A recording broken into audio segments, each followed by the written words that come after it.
What's up everyone, Rubik here, and welcome back to a brand new video. So in this video, I'm going to be giving you guys the complete story of how I started cubing and my entire cubing journey from the beginning. This is how cubing changed my life.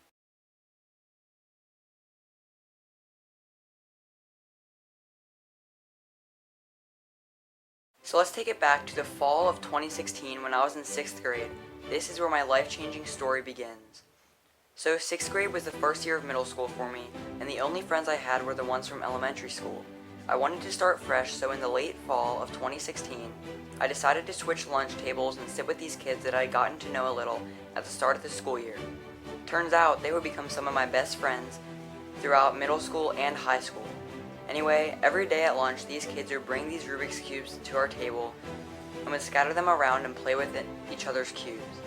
These times were the first I had ever really seen Rubik's Cubes, let alone 2x2s, 3x3s, 4x4s, and 5x5s, as well as types of puzzles I'd never even thought of before, like pyraminxes and cubes. These puzzles were so cool to me because not only were they unique ones, but they were also speed cubes. I loved playing with these cubes at lunchtime because it gave me something to do and it gave me some super fun people to be around. However, I had not become a cuber yet, for I had not acquired my own cube. One night, I decided to ask my mom for a Rubik's Cube. But not just any old Rubik's Cube, I wanted a speed cube, which for some reason I thought was a brand and that there was only one type of speed cube. But anyway, when I'd asked my parents this, it was somewhat near Christmas, and you know what parents always say, if it's near Christmas, you can wait till Christmas to get it. And let me tell you, those were the slowest next few weeks I had ever had, but finally Christmas came. So it was early Christmas morning, and I'm the type of person to wake up at like 5 a.m. on Christmas morning because I'm so anxious to see what's under the tree. So anyway, I walked downstairs and saw a whole pile of presents under the tree by the warm fireplace that was illuminating the room. Now, my family doesn't open presents until everyone is awake and in the room, so let me tell you, those next few hours were awful. To occupy my time, I tried a few different things. I tried waking my family early, but they were too tired. I tried pacing the living room, but that got boring very quickly. I tried to sleep on the couch, but it was impossible. So then I tried looking at the shapes of all the wrapped presents to see if I could spot a small cube box. So fast forward a few hours into the morning. Finally, all of my family was awake and in the living room, and we were ready to open our waiting gifts. Can you guess what the first box I went for was? Well, I went straight for the small cube box that I had spotted earlier that said, "To Kevin." I ripped that thing open like it was the end of the world, and there it was in front of me, a box with a speed cube inside. I was so excited, so without a care in the world, I ripped the box open, and I couldn't believe my eyes. The cube was completely scrambled. I asked my mom what happened, and she said the night before she wanted to see if the cube worked, so she did some moves and couldn't figure out how to fix it. Could you believe it? Anyways, I played with the cube for a while, and it was so fast. I thought it was the best cube ever. Just so you know, it was the 55 cube brand, which most of you probably haven't heard of. Now, I didn't know this then, but all the cube was just a YJ Guanlong in a different packaging for $15. That's right, $15 for a cube that should have been about 3 or 4. But anyway, a day later, I decided to learn how to solve the cube because I didn't want to keep seeing it scrambled on my desk.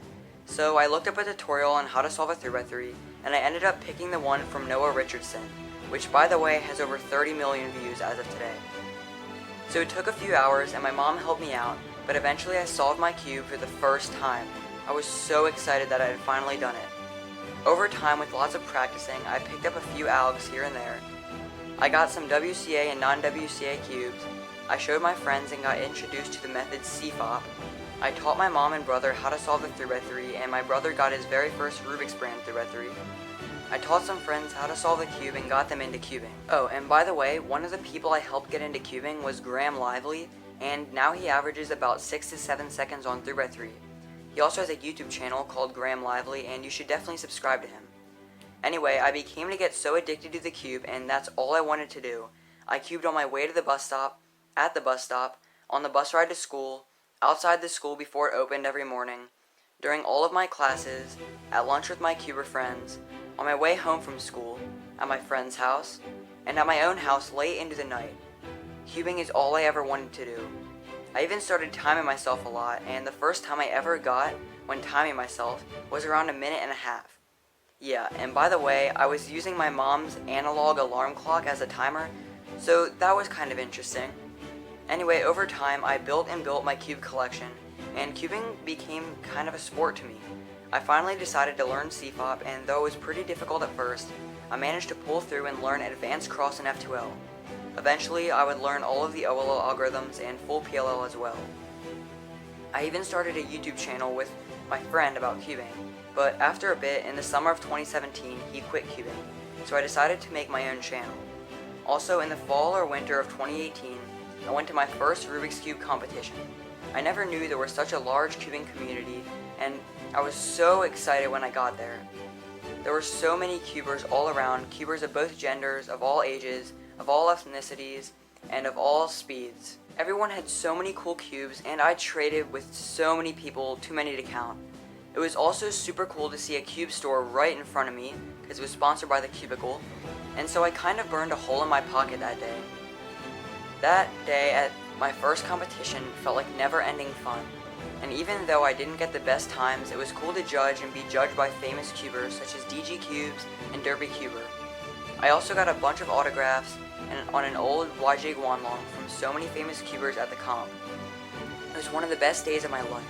Since then, I have been to 3 more competitions and they have never gotten old.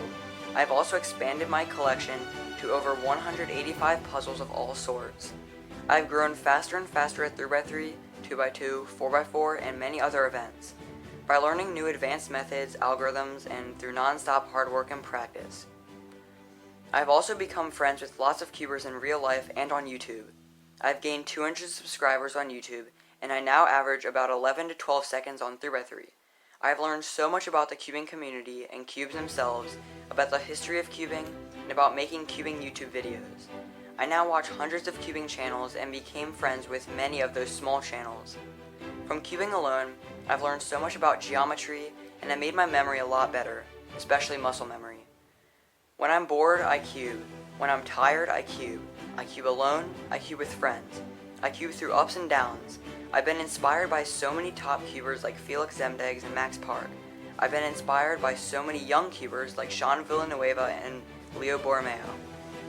I've even inspired some young cubers and YouTubers. This is why I cube. It has brought me closer to other people, it gives me something fun to do, it has made me a better person, and it has filled me with so much knowledge. I've taught others to solve the cube, and it has greatly impacted their lives as well. If you cube, you will understand what I'm talking about.